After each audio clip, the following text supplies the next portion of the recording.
Imagine for a second having a brilliant, incredibly vibrant inner world, but being completely unable or maybe unwilling to share it with anyone on the outside. Today, we're diving into this explainer on the deeply fascinating and honestly heartbreaking story of June and Jennifer Gibbons. They were identical twins whose impenetrable, lifelong silence masked a totally brilliant, yet ultimately tragic secret life. It's a profound look at isolation, our desperate need for human connection, and what happens when a unique form of expression collides with an unyielding institutional system. Right off the bat, just listen to this devastating quote from June. "Juvenile delinquents get 2 years in prison. We got 12 years of hell because we didn't speak." That hits hard, right? And it immediately forces us to ask a really difficult question.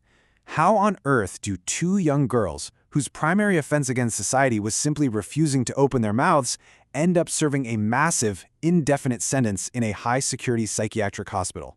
Well, to answer that, we have to go back and look at how this silence began. Section 1. A World of Their Own. The Origins of the Silence.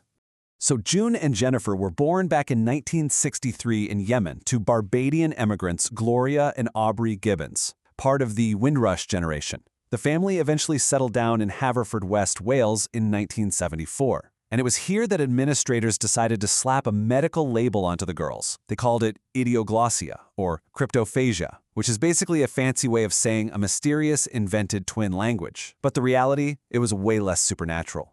June later clarified they were actually just speaking English, mixed with a really sped-up Bajan Creole. The issue was they had a severe speech impediment that made them completely unintelligible to everyone around them. Even their own parents thought the girls were speaking a totally foreign language. Now, because they couldn't be understood, they faced relentless bullying at school. It actually got so terrible that administrators started sending them home early every day just to protect them. They tried speech therapy, sure, but it completely failed.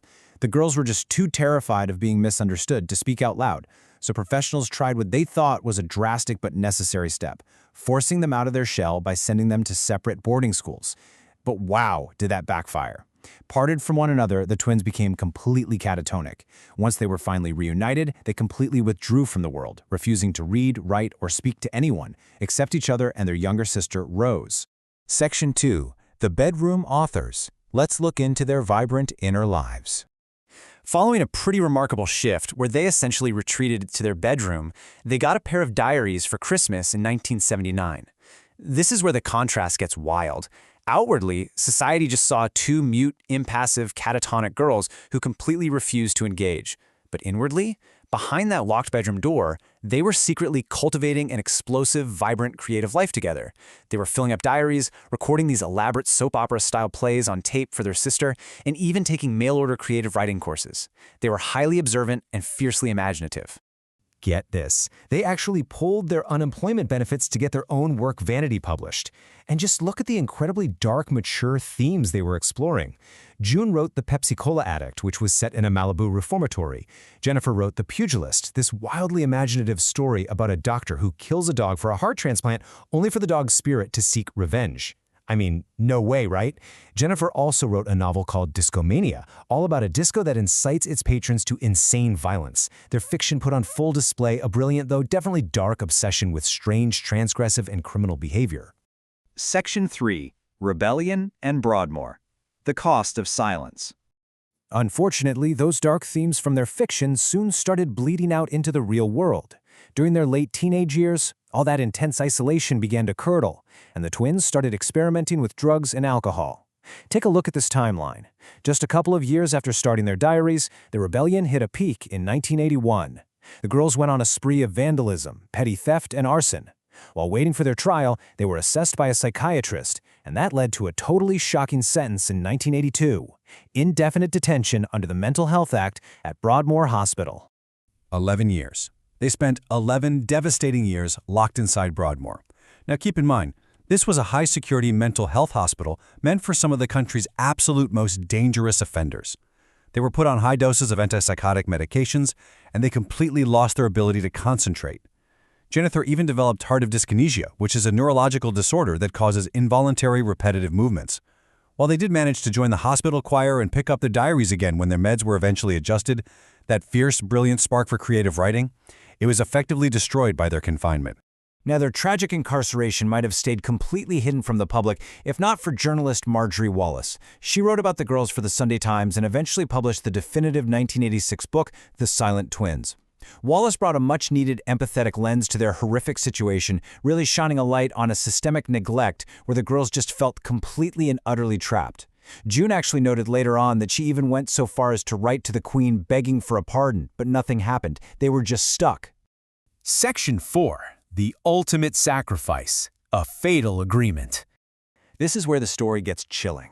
According to Marjorie Wallace, during their time at the hospital, the twins came to a really grim realization about their intense symbiotic relationship.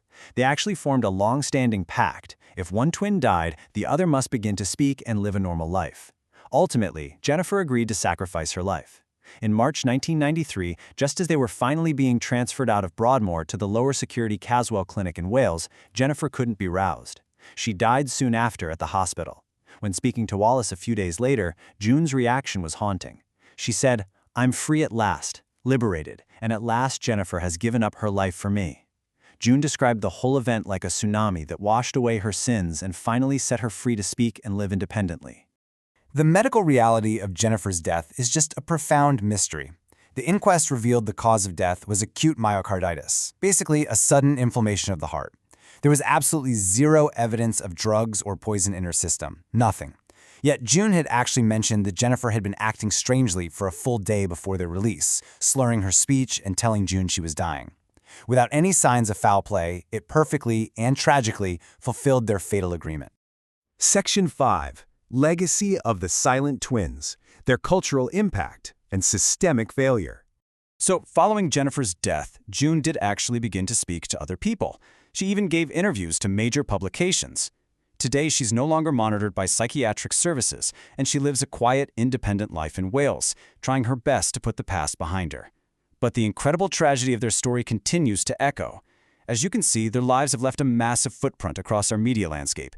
It inspired a 1986 BBC television drama, the Manic Street Preachers' 1998 hit song Tsunami, and more recently, a 2022 international feature film starring Letitia Wright, plus a 2023 BBC audio series that actually featured an extensive interview with June herself. It just goes to show how deeply their isolated existence and trapped creativity really resonated with the rest of the world. But before we wrap up, it is absolutely crucial to understand how the family views this tragedy today. In a 2016 interview, their sister Greta revealed the immense anger and grief the family still carries. They squarely blame Broadmoor for ruining the twins' lives and for neglecting Jennifer's health.